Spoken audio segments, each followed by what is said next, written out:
മുഹൂർത്തത്തിൽ തന്നെ നടക്കണം. അത് മാത്രമായിരിക്കും ഇപ്പൊ ആ അച്ഛന്റെ മനസ്സിൽ. ആ ആഗ്രഹം എന്റെ മോള് നിറവേറ്റി കൊടുക്കില്ലേ?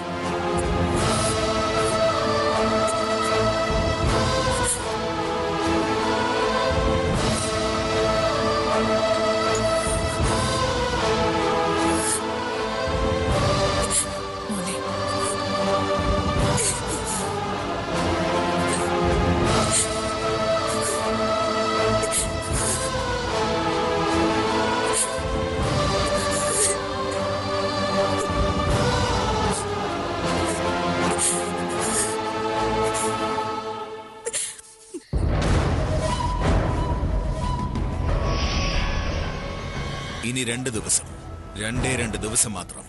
അതായത് ഒരു രാത്രിയും ഒരു പകലും. അതെ, ഒരു രാത്രിയും ഒരു പകലും. അത് കഴിയുന്ന ദിവസം വിഷ്ണുവർദ്ധൻ മീരയുടെ കഴുത്തിൽ താലി കെട്ടിയിരിക്കും. മീര വിവാഹത്തിന് സമ്മതം മൂളിച്ചതേക്ക് ഇനി എത്രയും വേഗം അവളെ സ്വന്തമാക്കണം.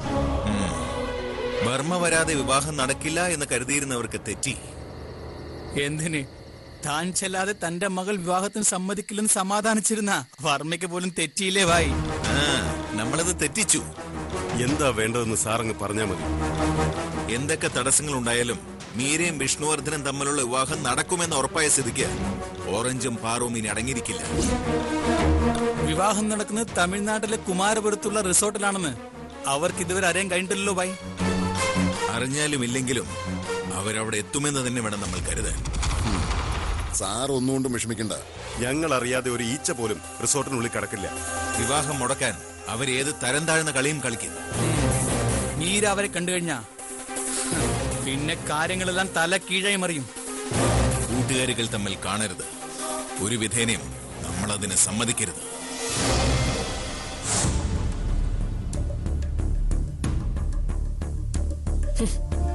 കതിർമണ്ഡപം ഒരുക്കി അവൻ കാത്തിരിക്കേയുള്ളൂ.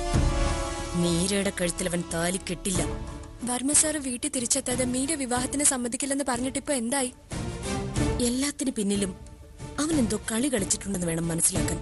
അവൻ എന്ത് കളി കളിച്ചാലും ആ കല്യാണം നടക്കാൻ പാടില്ല മക്കളെ. വർമ്മ സാർ എന്ന് പറഞ്ഞത് വെച്ച് നോക്കുമ്പോ വിവാഹത്തിന് ഇനി 2 ദിവസം കൂടിയേ ഉള്ളൂ.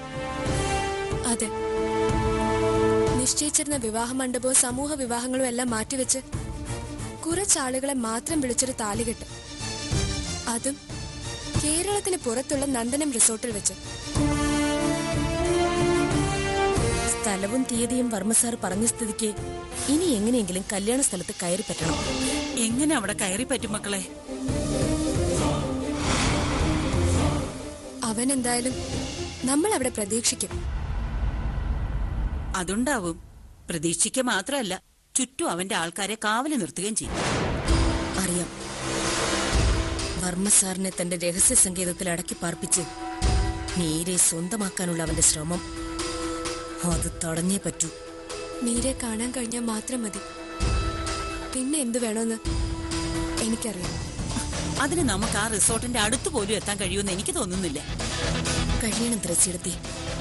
വർമ്മ സാറിന് എന്ത് സംഭവിച്ചു എന്ന് പോലും അറിയുന്നതിന് മുമ്പ് മീര വിവാഹത്തിന് തയ്യാറായില്ലേ? അതവൻ വല്ല കള്ളത്തരവും പറഞ്ഞ് വിശ്വസിപ്പിച്ചതാവും. അതെ, അങ്ങനെ വിശ്വസിപ്പിച്ച അവൻ മീരെ കെട്ടുക തന്നെ ചെയ്യും.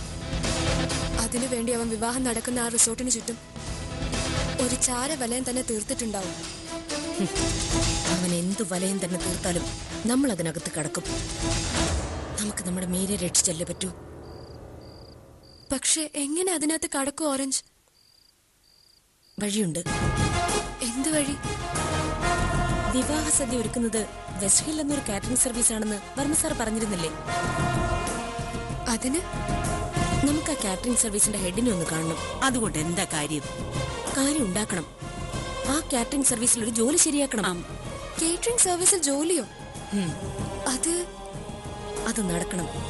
നടന്നാൽ കാറ്ററിംഗ് ജോലിക്കാരായി നമുക്ക് ആ വിവാഹ സ്ഥലത്ത് കയറിപ്പറ്റാൻ സാധിക്കും. പാചകക്കാരിയോ വിളമ്പുകാരിയോ ആയിട്ടെങ്കിലും നമുക്ക് ആ വിവാഹ പന്തലിൽ എത്തണം പാറു. അതിന് മുൻ പരിചയമില്ലാത്ത നമ്മളെ കേറ്ററിംഗ് സർവീസുകാർ ജോലിക്ക് എടുക്കുവോ? ജോലിക്ക് എടുക്കോ ഇല്ലയോ എന്ന് അതിന്റെ ഹെഡിനെ കണ്ട് സംസാരിച്ചാലല്ലേ അറിയൂ. എങ്കിൽ പിന്നെ എത്രയും വേഗം വെസ്റ്റേണിലെ കേറ്ററിംഗ് സർവീസിന്റെ തലവനെ കാണണം. അതെ, കാറ്ററിംഗ് സർവീസ് അതാണ് അടുത്ത ലക്ഷ്യം.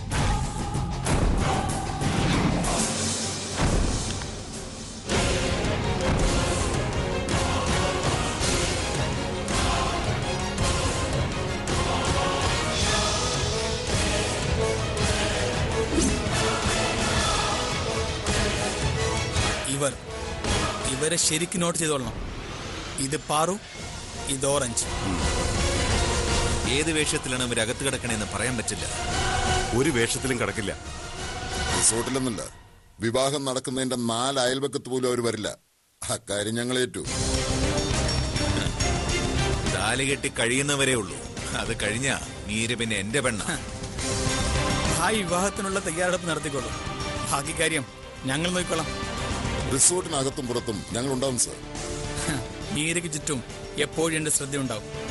വേണമെങ്കിൽ സലീമിനെയും അവന്റെ കമ്പനിയെയും വിളിക്കാം. വിളിക്കണം. മീരയുടെയും വിഷ്ണുവർദ്ധന്റെയും വിവാഹം അത് നടന്നതിന് ശേഷമേ ആ കൂട്ടുകാരികൾ വിവരമറിയാൻ പാടുള്ളൂ.